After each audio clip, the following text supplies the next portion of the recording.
I remember when I was a little young boy, we used to go to Georgia, and my uncle, they had a hog pen back in the woods, and they had one in the backyard. So the one in the woods, we used to go there sometimes, and he used to gather up food from different restaurants and different places. People would gather him food, and he would put it in a bucket and call it slop. So we would go down in the woods, back of that truck, and pour the slop into the pig pen barrel they used to eat out of. Now I'm going to tell you a story, but not about the pig pen that's back in the woods. Now, they had a smaller pig pen in the backyard, big old pen though, and they had where all the female pigs then had babies. And they had a male there, big old white female pig and a big black hog. But they had about 10 little pigs that would always get out of the pen and run around and play. Those little pigs used to run around and play, have fun. Now I'm in Georgia. I'm probably about 8, 9, or 10. You know, it was exciting to watch those little pigs run around and play. And my uncle, he had said to me, "Jeffrey, see if you can catch you one of them little pigs." You know, and I was thinking, catch one. You know what? It's on and popping. My father said, "They're untouchable." My uncle said, "They're uncatchable. You can't get one." So I'm probably about 8, 9, or 10. I don't have nothing to do but catch one of these little pigs. That's right. So I said to myself, I'm going to show these men, I'm going to catch one of these pigs. So I said to myself, it's on. And here we go. I'm running and chasing these pigs. They're going under the doggone smokehouse. They running in and out of the fence. And everywhere they go, I'm right behind them, grabbing them. Every time I catch one, they'll twirl, switch, shake it, wiggle away, kick, making all kind of noise. The mama pig, she making all kind of noise, banging up against the doggone fence, saying, you know, leave my babies alone. But you know what? My uncle and my daddy told me to catch one of these little pigs. So that's what I'm going to do. So I'm racing and chasing. I just skipped my arm, forearm bloody, ripped my pants. I'm muddy. It's wet. I can't catch one. I couldn't figure out what I was doing wrong. I'd had my hands on about 4 of them. It's about 10, 11 of them running around. So 20, 30 minutes passed.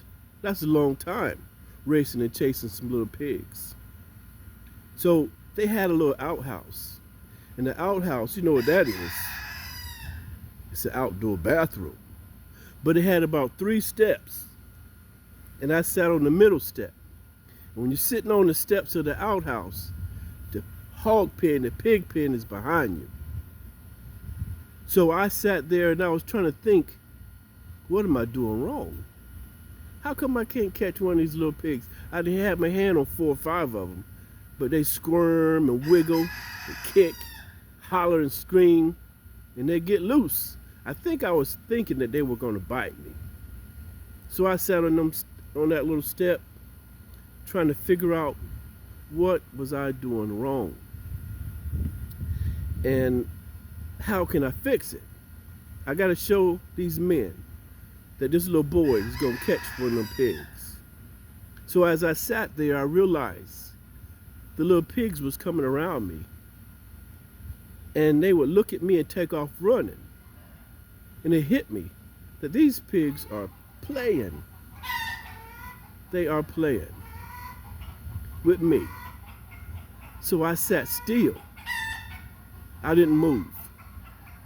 My uncle, he stood up because they was on the back porch just watching me. My uncle and my father, they brothers. 2 brothers married 2 sisters. So he stood up and said, "Get the one with the 2 white legs. Get the one with the 2 white legs. And that made things even more difficult because, see, the female pig was a big old white hog, big old white pig. The male was a big old black hog. So all the babies was mixed in color, black, white, black and white. But there was only one with 2 white legs.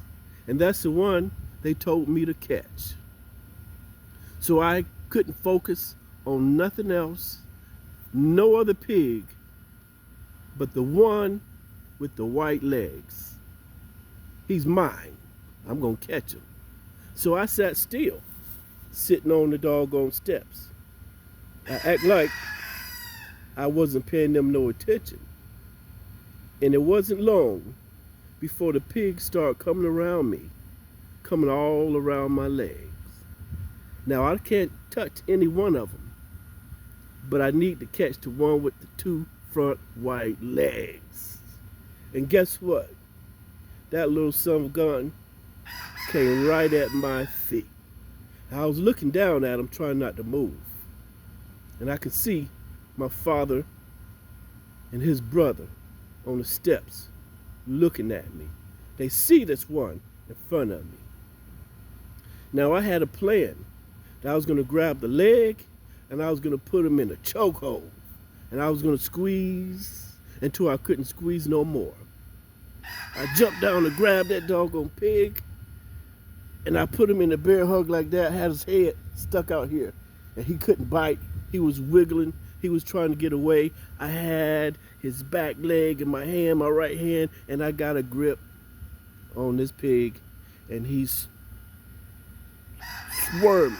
He's wiggling. He's wobbling. He's doing everything to get it loose. But I got a grip on this little pig. Now I'm feeling good because I got him. Now I'm about 30 steps away from the bottom step to the porch where my father and his brother is. And I stood up, standing tall, feeling good. I was successful with this pig. But now he did not stop. This pig was moving. He was so strong, this little baby pig. And he was about to get loose. My father said, grab him by the ear. Grab him by the ear. And I was looking, trying to figure out if I let him go, he might get loose. So I was trying to figure out how can I grab him by the ear, because they seen he was wobbling and he was rolling and he was kicking and he was making all kind of noise. A pig can scream, buddy. So I jumped down on the ground and put all my weight on this pig. And I reached up and grabbed his ear. When I grabbed his ear, with this hand right here, I put vice grips on that ear. I squeezed that back leg and I'm pulling down on that ear. And guess what? I realized that controls the shake and the bake, the wiggle and the wobble. I had the pig. He's mine. I got him and I feel good. Joy was all in my soul. That's right. I felt like I'm a grown man now. I'm a grown boy. I got this pig. They told me he was untouchable.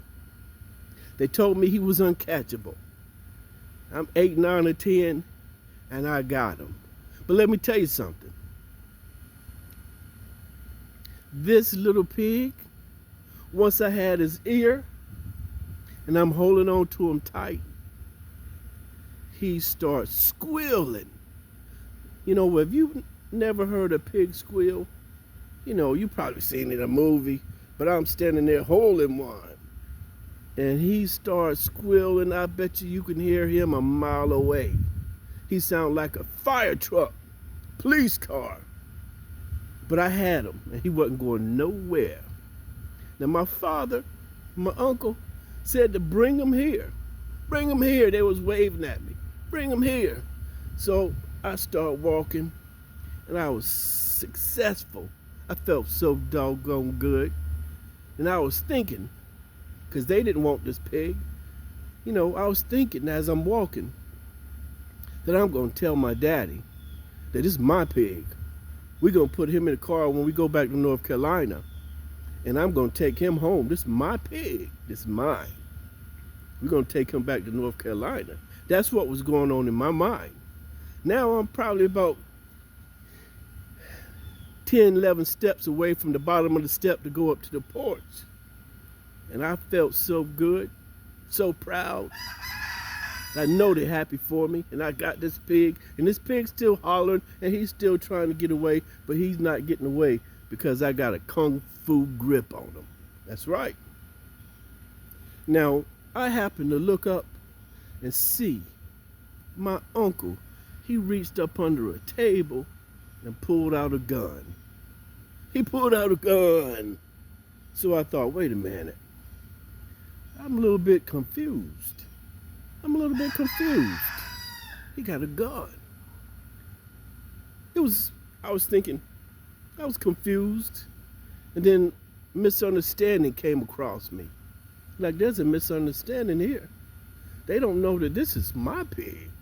What he got a gun for? I stopped walking.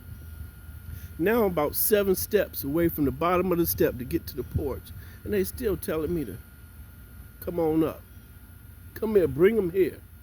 And I looked up at my uncle. I looked at my dad. And realization came over me. I realized what was going on.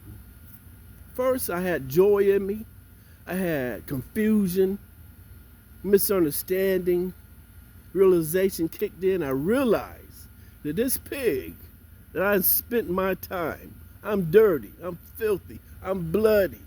I probably smell like the pig. I realized we're going to eat this pig. What? And once I realized that, I'm standing there at the bottom of the ground. I'm on the ground looking up, little boy, looking up at these grown men telling me to bring them my pig. Let me tell you something. Anger sat in. Anger sat in. Sure did. I'm going to let this pig go and tell you about this anger. Now, they standing up there telling me to bring them this pig. And I'm looking at them, and they looking at me. I'm looking at them, and they looking at me. And they realize that I realize what's going on. My uncle took that gun and sat it down, and he waved to me, "Come on, boy, just bring me the pig." My dad said, "Bring it on up." But they saw in my eyes a different little boy. This little boy, I was probably 8, 9, or 10, but I was turning 14, 15, 16 on that ground. I was becoming a man. Anger sat in, and I summoned the strength of Thor. I summoned myself to turn into the Incredible Hulk. I could feel my muscles tension. I could feel me swelling up. That's right. I got mad, buddy. I sure did, family. That's right, everybody. I got mad. And they was telling me to bring them this pig. This is my pig. I'm dirty. I'm bleeding. So I took the head of that pig and I swung it back. I had his legs in my hand. Swung his behind back like that. Look at it. I had that pig back like that. I'm strong as an ox now. I'm mad as a dickens. And I threw that doggone pig up on the porch. I threw it like a quarterback trying to throw 80 yards. I threw it. Let me tell you something.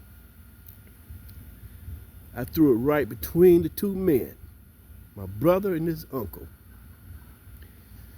And I didn't want them to catch that pig. And that pig hit the ground, and they jumped on the ground. They was on the porch, scrambling, scuffling, trying to get him.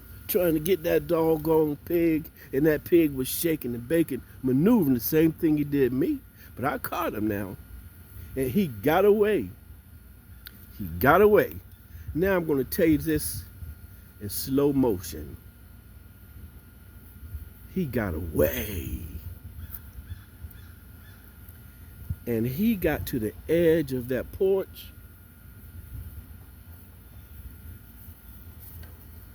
Wait a minute. He got to the edge of that porch. 1 second.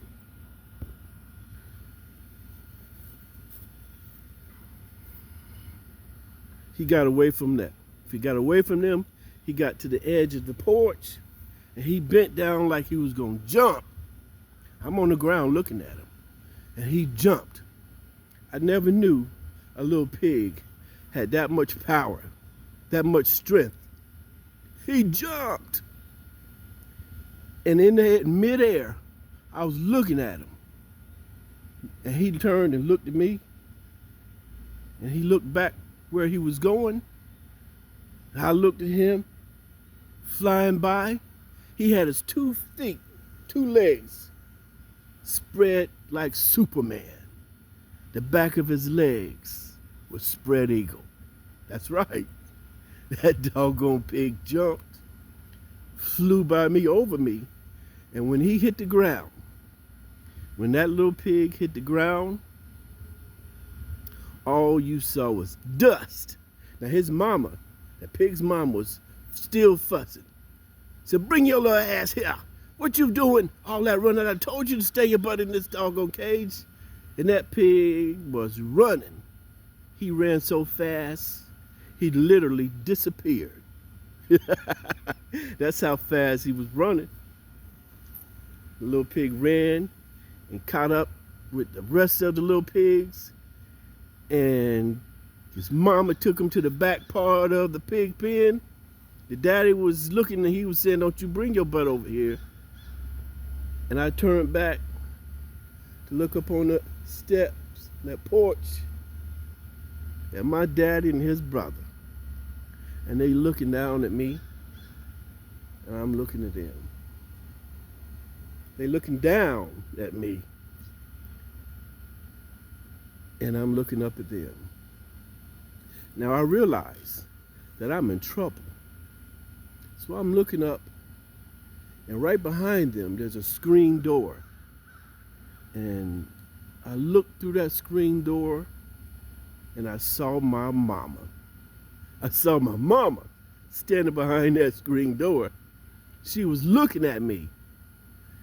She didn't say a word. And she realized that I saw her. Now I see my mama standing behind that door, and she see that I see her.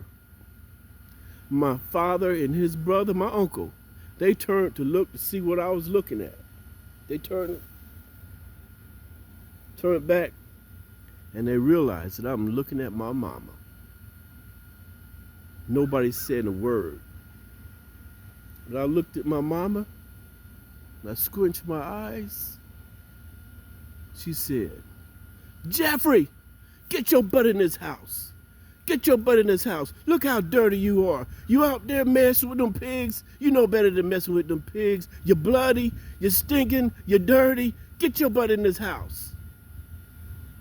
And when I looked at her and heard that, I felt so good, because now my father heard that too. But guess what? Him and his brother standing at the top of the steps, they didn't move. I'm still on the ground. They heard her. They heard my mama. She was trying to make a way for me to get in that house, and they did not move. Now her sister, my aunt, she's the queen. She's the queen of the house. It's her house, and that's her husband. And I'm just as much as hers as my mama. And she said, y'all men. And when she said it with authority. She said, y'all men, get out the way. Let that boy get in the house.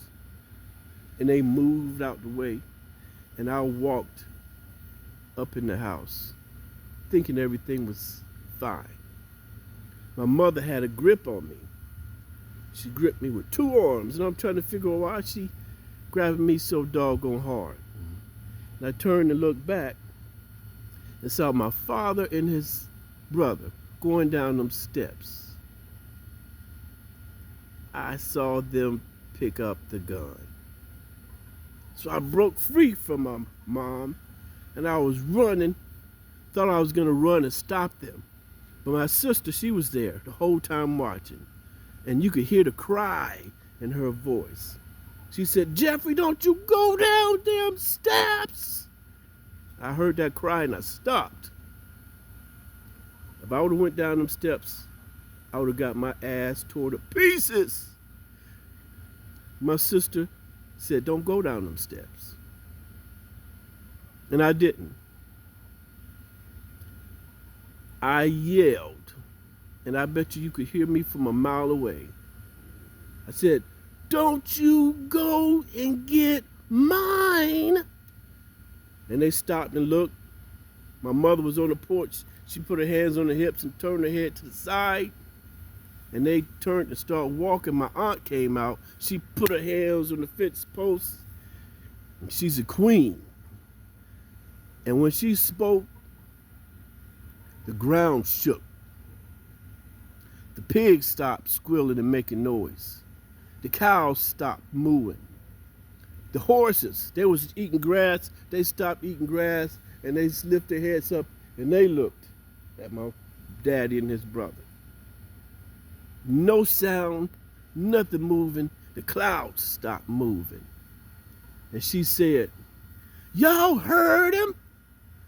Y'all heard him?" And they looked at her, and we all looking. And they know she meant that. The ground shook. And they nudged their head. They nudged their head. And they turned on to go take care of business. Now my sister, she was in the house the whole time. She came out there and grabbed me by the shoulders, grabbed me with a grip. She told my mama, "I got Jeffrey. I'm going to take him in the house and talk to him. I'm going to clean him up." She turned me around, and I had no choice. She had a grip on me.